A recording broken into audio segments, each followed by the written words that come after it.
Hello every one. So moving charges and magnetism എന്നുള്ള ചാപ്റ്ററിൽ നമുക്ക് ഈസി ആയിട്ട് പ്രോബ്ലംസ് അപ്രോച്ച് ചെയ്യുന്ന എപ്പോഴും വരുന്ന ഒരു മോഡൽ ചോദ്യമാണ് നമ്മൾ ട്രൈ ചെയ്യാൻ വേണ്ടി പോകുന്നത്. അതായത് രണ്ട് കണ്ടക്ടിങ് വയേഴ്സ്, രണ്ട് കറണ്ട് ക്യാരിങ് വയേഴ്സിൽ കറണ്ട് സെയിം ഡയറക്ഷനിൽ പോകുന്നതും അതേപോലെ തന്നെ രണ്ട് കറണ്ട് ക്യാരിങ് വയേഴ്സിൽ കറണ്ട് ഓപ്പോസിറ്റ് ഡയറക്ഷനിൽ പോകുന്ന കേസുണ്ട്. കറണ്ട് ക്യാരിങ് വയേഴ്സിൽ കറണ്ട് രണ്ടും സെയിം ഡയറക്ഷനിലാണെങ്കിൽ ന്യൂട്രൽ പോയിന്റ് ലൈ ചെയ്യുക ഈ രണ്ട് കറണ്ട് ക്യാരിങ് വയേഴ്സിൻ്റെ ഇൻ ബിറ്റ്വീൻ ആയിരിക്കും. സോ ഇവിടെ എവിടെയെങ്കിലും ആണ് ന്യൂട്രൽ പോയിന്റ് ലൈ ചെയ്യുന്നതെങ്കിൽ ഈ ഫസ്റ്റ് കറണ്ട് ക്യാരിങ് വയറിലൂടെ പോകുന്ന കറണ്ട് I1 ആണ്, സെക്കൻഡ് കറണ്ട് ക്യാരിങ് വയറിലൂടെ പോകുന്ന കറണ്ട് I2 ആണെങ്കിൽ ഈ രണ്ട് കറണ്ട് ക്യാരിങ് വയേഴ്സ് തമ്മിലുള്ള ഗ്യാപ്പ് R ആണെങ്കിൽ I1 എന്നുള്ള കറണ്ട് ക്യാരിങ് വയറിൽ നിന്ന് ഈ ന്യൂട്രൽ പോയിന്റിലേക്കുള്ള ദൂരം നമുക്ക് എന്തെടുക്കാം, X1 എടുക്കാം. സോ X1 കണ്ടുപിടിക്കാൻ ചോദിക്കാറുണ്ട്. സോ എന്തായിരിക്കും ആൻസർ വരിക? X1 is equal to I1 divide by I1 plus I2 into R എന്ന് വരും. സോ നിങ്ങൾക്ക് ഈ ദൂരം 2 സെൻറ്റിമീറ്ററാണ് കിട്ടിയെന്ന് വിചാരിക്കുക.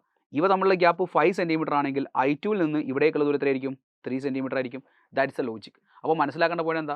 രണ്ട് കറണ്ട് ക്യാരിങ് വയേഴ്സിൽ കറണ്ട് സെയിം ഡയറക്ഷനിലാണ് പോകുന്നതെങ്കിൽ ന്യൂട്രൽ പോയിന്റ് എന്ന് പറഞ്ഞാൽ മാഗ്നറ്റിക് ഫീൽഡ് 0 ആവാൻ ചാൻസ് ഉള്ള പോയിന്റ് ഈ രണ്ട് കറണ്ട് ക്യാരിങ് വയേഴ്സിൻ്റെയും ഇൻ ബിറ്റ്വീൻ ആയിരിക്കും if it is moving in the same ഡയറക്ഷനിൽ മൂവ് ചെയ്യുന്ന കേസ്.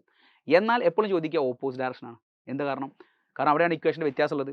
അതായത് ഫസ്റ്റ് കറണ്ട് ക്യാരിങ് വയറിലെ കറണ്ട് I1 ഉം രണ്ടാമത്തെ കറണ്ട് ക്യാരിങ് വയറിലെ കറണ്ട് I2 ആണെങ്കിൽ ഈ I1 is greater than I2.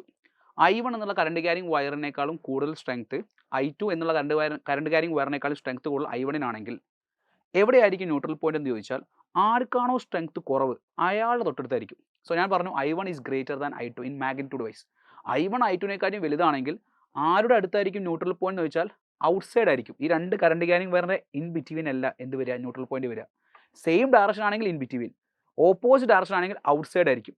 ആരുടെ ഔട്ട്സൈഡ്? ആർക്കാണോ സ്ട്രെങ്ത് കുറവ് അയാളുടെ അടുത്തായിരിക്കും. സോ ഇവിടെ I2 എന്നുള്ള കറണ്ട് ക്യാരിങ് വയറിന് സ്ട്രെങ്ത് കുറവാണ് ഞാൻ പറയുന്നുണ്ട്.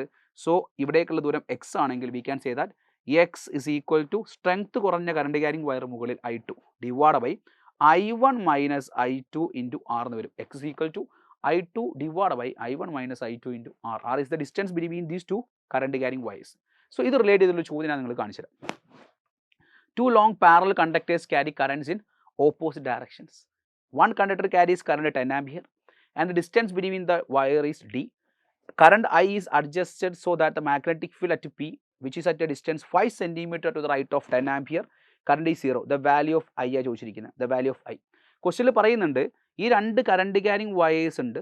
ഇവിടെ 10 ആംപിയർ കറണ്ട് ക്യാരിങ് വയറിൻ്റെ അടുത്താണ് ന്യൂട്രൽ പോയിന്റ് ലൈ ചെയ്യുന്നതെന്ന് പറയുന്നുണ്ട്. അപ്പോൾ തന്നെ എൻ്റെ മനസ്സിലേക്ക് ഒരു കാര്യം വന്നു. എന്താണത്? ഇവിടെ കൊടുത്തിരിക്കുന്ന I1 എന്ന് പറഞ്ഞാൽ 10 ആംപിയറിനേക്കാളും വലുതായിരിക്കും. കാരണം 10 ആംപിയറിനേക്കാളും വലിയ current carrying wire other side വന്നാലേ 10 ആംപിയറിൻ്റെ അടുത്ത് എന്ത് വരുള്ളൂ, ന്യൂട്രൽ പോയിന്റ് വരുള്ളൂ.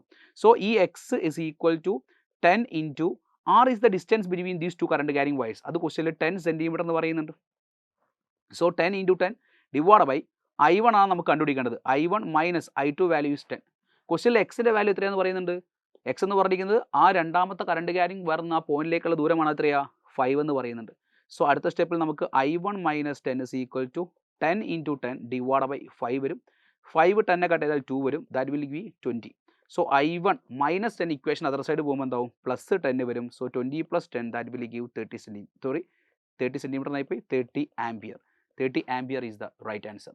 സോ ഈ ഒരു കോൺസെപ്റ്റ് ഉപയോഗിച്ച് ഒരു ചോദ്യം നിങ്ങൾ എന്ത് ചെയ്യുക, ഞാൻ വർക്കാക്കി തരാം. ഈ ഒരു ചോദ്യം നിങ്ങൾ എന്ത് ചെയ്യുക, ട്രൈ ചെയ്ത് നോക്കിയിട്ട് ഇതിൻ്റെ ആൻസർ നിങ്ങൾ കമൻറ്റ് ചെയ്യുക. All the very best. By.